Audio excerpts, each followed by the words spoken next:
तो जाए कहां, इस दरिद्रता को कहां लेकर जाऊं, कहां रखूं इसको। इतने में दुर्वासा जी ने कहा, सुन दुस्साह मुनि, अपनी पत्नी दरिद्रता को अगर कहीं लेकर जाना है तो जो नारी, जो स्त्री शाम के समय पर चोटी करती हो, झाड़ू लगाती हो, या जो स्त्री दोपहर में सोती हो, उसके घर में इस दरिद्रता को लेके प्रवेश कर जाना। वैसे मुझे उम्मीद है करमाला की माताएं दोपहर में नहीं सोती होंगी, जो दिन में सोती हो, जिसके यहां रात में बर्तन झूठे पड़े रहते हो, जिसके यहां रात्रि में बर्तन झूठे पड़े हो, उसके घर में इसको लेकर प्रवेश कर जाए। प्रवेश दरिद्र।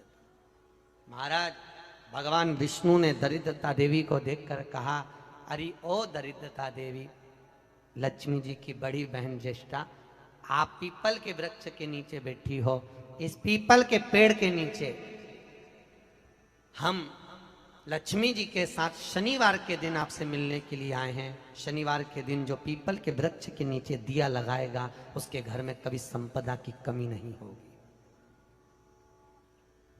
सारे दिन पीपल के वृक्ष के नीचे हमारा निवास होगा। इतने में दरिद्रता खड़ी होकर बोली, रे नारायण, तुमने अपने मन की बात कह दी कि 7 दिन तुम्हारे होंगे, ऐसा नहीं हो सकता, इसमें एक दिन मेरा हो। तो भगवान विष्णु ने कहा, कौन सा दिन? दरिद्रता कहती है, रविवार के दिन इस पीपल के पेड़ के नीचे मैं नृत्य करूंगी, और अगर पीपल के वृक्ष के नीचे रविवार के दिन जो परिक्रमा करेगा या पीपल के पेड़ के नीचे आएगा, उसके साथ में उसके घर में प्रवेश करूंगी। इसलिए हमारे हिंदू धर्म में रविवार के दिन पीपल के पेड़ के नीचे नहीं जाया जाता, पीपल की पूजा नहीं करी जाती, पीपल की परिक्रमा नहीं करी जाती। कौन से दिन? जम के बोलो जरा, रविवार। और जिसके यहाँ दीवार पे पीपल लग जाता है, या कहीं पीपल का पेड़ लग गया अपने दीवार पर, घर में कहीं पर भी, तो पीपल निकालने का भी नियम है। अगर आप दीवार में से पीपल निकालोगे तो बार बार काटोगे, बार बार लग जाएगा, फिर काटोगे फिर लग जाएगा, फिर निकालोगे फिर लग जाएगा। दीवार में पीपल लगता ही रहता है। अगर दीवार के पीपल को निकालना है तो नींबू और मिर्ची, इन दोनों को 3 घंटे पहले पीपल के पेड़ के नीचे रख दीजिए, और रखने के बाद में फिर पीपल को रविवार के दिन उखाड़कर कहीं दूसरी जगह लगा दीजिए। उसके बाद कभी दीवार में पीपल। एक बात और बहुत अच्छे से सुनिएगा, शायद आपकी जिंदगी को सवार हो, शायद आपके जीवन को सवार हो। मेरी जीजियों, मेरे जीजाओं, मेरी बेटियों, बेटाओं, कभी मौका लगे, शंकर भगवान के शिवलिंग के पास में आप बैठे हैं, कभी मौका लगे और आप पूजन करने के लिए गए,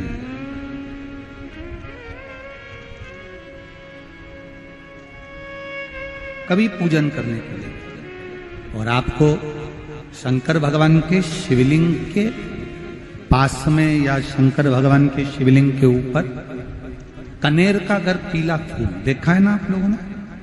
अरे बोलो तो जम के, देखा है? कनेर का यदि पीला फूल शिवलिंग के आसपास में या शंकर भगवान के ऊपर कहीं रखा हुआ भी दिख जाए,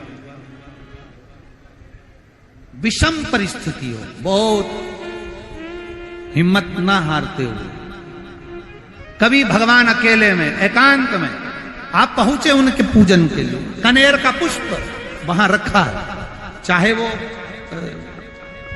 चाहे वो जलाधारी पर रखा हो, चाहे वो शिवलिंग के पास में रखा हो, शिवलिंग पर रखा हो, उस कनेर के पुष्प को अगर आप 5 जगह का स्पर्श कराकर अपने हृदय की बात कहकर वापिस महादेव को समर्पित कर देते हो, तो भी मेरा महादेव तुम्हारे दुख का निवारण कर देगा। अब वो 5 स्थान,